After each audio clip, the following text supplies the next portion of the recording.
Now, the coronavirus and the resulting lockdown have had a devastating impact on employment in the country, as well as the prospects of finding new jobs. With job losses and wage cuts all round, people who are able to hold onto their jobs will likely now have very little bargaining power in the workplace. So the question is the working class suffering a crisis, and what power does it still have? These are just some of the issues that the South African Communist Party's Jeremy Cronin is tackling at the Oliver Tambo School of Leadership. He joins us now to unpack some of these big questions on the line. Jeremy, good morning. Thanks so much for coming on to the AM report. What an incredibly different world, specifically for the working class, that we're facing now compared to just 3 months ago.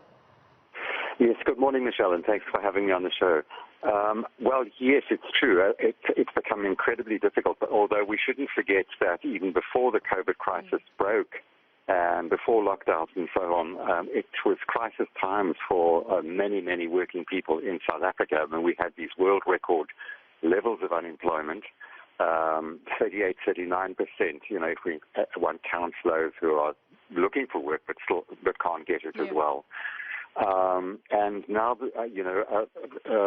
economists are predicting that we are going to see perhaps a doubling of those unemployment level figures. So it's a crisis on top of a crisis, basically, for millions and millions of working people here in South Africa, but also around the world, including in some of the most developed economies. I mean, it's difficult to imagine what you're explaining there, Jeremy, that our unemployment numbers may well double in the coming months in South Africa, given the crisis, as you say, we were already in pre-COVID-19. But I guess the question is, do you think that this could be a period of real economic renewal for South Africa, that this might actually pose an opportunity for our country? Yeah, no, I think that's a brilliant question, and I think that's exactly, it has to be that. I mean, we can't go back to the crisis before the crisis. And I think, again, around the world, people are asking this question, and we've really got to reset. We've got to have a major, major reset. I mean, I think we've accomplished good things as a country since, post-apartheid, since 1994. But we haven't fundamentally changed many of the structures that we've inherited from the apartheid and colonial past. And we've really got to now use this very grave situation to rethink, to be honest, to be self-critical in constructive ways, and really to move forward. But what does that mean? Well, I don't think I mean, first of all, I think you're right in the sense, obviously, with growing unemployment, it weakens to some extent the leverage of workers. But on the other hand, I mean, what we're seeing is evidence of also given in the midst of the COVID pandemic, what we're seeing is that workers, bosses are very keen to get workers back to work, obviously, so that they can make a profit out of production and of sales.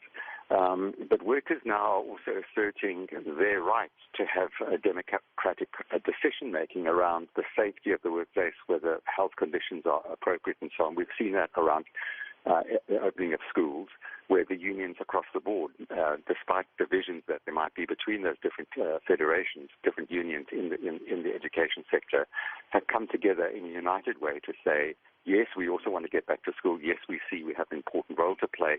But at the same time, we are not just going to be marched back to school. And we're seeing the same on the mines. We're seeing the same in many other workplaces. So I think that's one important aspect. And I think what the crisis has reminded us of is how much we depend on the working class as a country, and including often forgotten or marginalized work. For instance, refuse collectors.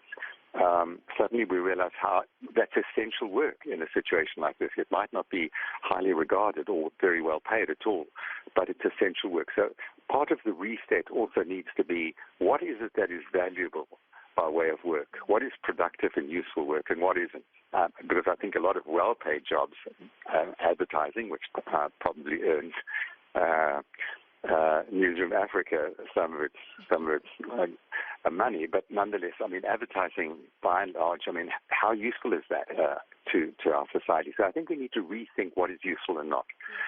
Yeah. And Jeremy, I mean, given what you're just saying, that we now have, and this is taking place in the world at the moment, we're rethinking just exactly which sectors are more important and the most important to keep our country going during the time like a pandemic. But how is the SACP perhaps steering conversations within the alliance as we begin to look towards what a post-COVID South African economy would look like? Yeah, so exactly. And clearly what we need is a major boost to the economy. We need to have a significant investment. And the big question comes, well, where is the money? And part of our big argument as the SACP, but not just the SACP alone, is to say that there are significant resources inside of our country, domestic resources. A lot of it gets lost through illicit and sometimes licit capital exports, capital flight out of our country. I saw one academic research which suggested, I think it was in 2011, that something like 20% of our GDP was lost through capital flight, some of it legal going, others going to tax havens, and all kinds of things happening like that. So we need to exert much greater and much more effective capital control of the resources, money, capital that is produced here in South Africa. So that is one thing we've got to look at. We need to also look at the resources that are inside of the country in terms of retirement funds and other things. We need to use those for a significant stimulus package. One of the big advantages we've got as South Africa, I mean, a lot has been spoken about, particularly before the COVID crisis broke, that we had this terrible debt. Now, it's true that we have got a public debt, but the great advantage we've got compared to many other countries, Argentina comes to mind, but many others, is that our debt is largely rand denominated.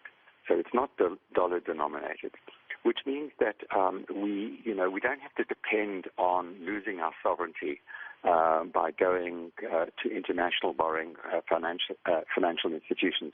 At least as much as possible, we need to avoid that so that we hold on to our ability to resource our own country with our own resources, including using the Reserve Bank. The Reserve Bank says, it can't do quantitative easing, but it did it a month and a half ago.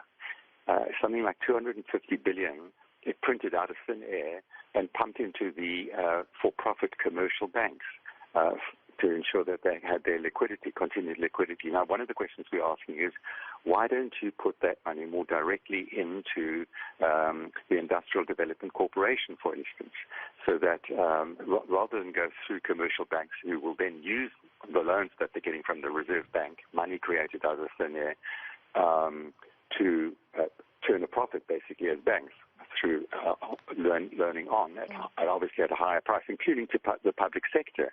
Why don't we directly fund the public sector? Obviously, in doing that, we need to make sure that there's not state capture, that there's not a waste of resources and so on. But so those are some of the proposals that we're making, that we need a major infrastructure build program, for instance, which focuses particularly on maintenance and on a just green transition. So those are some of the ideas that we're floating into the alliance, and I must say that there's quite considerable positive reception from our alliance partners and more broadly. And I suppose, we all think about when we look back at how better we could have been prepared for COVID-19. Hindsight is always 20/20 vision, but you talk about one of the proposals being a major infrastructure build. The discussion, take us into some of the discussions around how much better prepared we may have been when COVID-19 hit, if we had things like proper sanitation, running water, proper housing for people to quarantine when they needed to. Are those discussions happening? The sort of regret that we weren't better prepared, that we weren't in a better position, because we are doing relatively well. If we look at institutions like the World Health Organization, they've time and time again lauded South African government for how well the pandemic is being handled, how early we locked down. How much better would we have been doing if we had all of the other things in place? Yes, no, I think that the World Health Organization has been right, that I think that President Ramaphosa, quite rightly, and in contrast, sharp contrast, with some leading figures in the US or Brazil or even in the UK, that I think that there was good leadership in moving quickly and effectively and communicating relatively well about the importance of lockdown. But I think that, our particular conditions meant that although there was an early move in the correct direction, the problem is that given the housing crisis that we've got, the fact that millions of people are in informal settlements or in townships that are overcrowded and bursting to the seams, it means that in practice, although the lockdown was the right move to make, it was impossible to sustain for a huge number of South Africans. And that revealed something to us, which we knew already, but it brought it out very starkly, what we've done, by and large, with good intentions, has been to repeat apartheid spatial patterns in our cities, so that these 3 million, nearly 4 million RDP houses that we've built are in the same distant locations, typically the same matchbox houses, the same often unsanitary conditions and so forth. So we built houses but not necessarily viable communities. And that then has exposed the next challenge of the legacy of apartheid space, is that for the working class to get to work, or for students to get from townships into universities and other facilities and resources, they travel on overcrowded and dangerous, for that matter, minibus taxis. So the whole vector along which clearly now the infection, the pandemic is traveling, is compounded by these untransformed realities in our society, and I think which we knew existed, but I think again impresses upon us the imperative of having serious land reform, not just rural land reform, but urban land reform, so that people are much better located, so that people can easily access work and so forth. And it makes sense from an economic point of view as well, just in terms of the cost to families of travel, but also the productivity with which workers, arrive at work. If you're getting up at 4 in the morning in order to get to work and have to catch too many minibus taxis, you're not going to be extremely productive either at work. No, absolutely. Jeremy, unfortunately we've run out of time, but thanks so much for highlighting some of those important discussions that no doubt government will be having in the weeks and months, years to come as well. Jeremy Cronin is with the South African Communist Party. He's tackling some of those issues at the Oliver Tambo School of Leadership.